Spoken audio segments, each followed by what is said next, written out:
ઘણું કાઠું છે. બીજી વાત કે આપણો સમાજ થોડો હજી શૈક્ષણિક રીતે પછાત છે, એટલે ક્યાંક ને ક્યાંક કોનોનો પણ કાચો છે. કોનોનો કાચો કેવી રીતે કે હું પણ હવે નથી.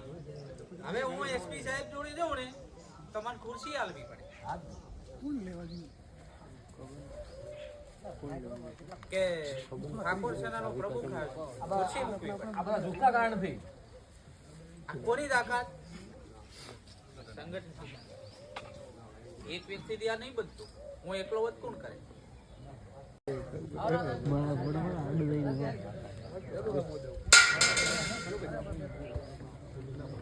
ચાલુ કરો બધા.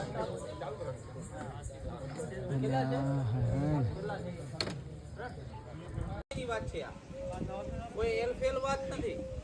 25 વર્ષથી આઝાદી પછી 70 વર્ષ પછી જ્યારે આ બનતું હોય, તમે વિચાર કરો, યુવાનો તૈયાર થયા છે.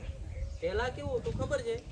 કોઈક અરજી આલીને આવેલો છું પોલીસ સ્ટેશનમાં, હા ગજબ થઈ ગયું. હવે એટલે બીજા સમાજના ભાઈઓને આપણે પકડવા પડે. બીજા સમાજનો આગેવાન હોય, એક્ટિવ હોય તો આપણે લઈ જવો પડે. જ્યારે કોઈ ધર્મના કામ ઉપર, ધર્મ ઉપર કોઈ હાવી થાય એટલે આ શસ્ત્રની જરૂર પડતી. અને એ શસ્ત્ર કોઈ પણ યોદ્ધા જ્યારે યુદ્ધ લડવા જાય તો એનું પૂજન કરીને જતા. એટલે આપણે પરંપરા જીવંત રાખવા માટે પહેલાના યુગમાં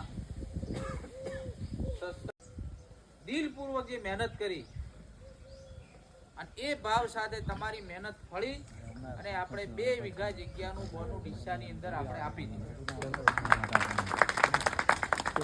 ઈમાનદારી પૂર્વક યુવાનોએ કામ કર્યું. અહીંયા સામે બેઠેલા અને સામે હરોળમાં બેઠા પણ બધાએ ઈમાનદારી પૂર્વક કામ કર્યું અને એમાંથી 1 કરોડ રૂપિયાની બચત કરી અને 1 કરોડ રૂપિયાના આપણે ત્યાં બાનામાં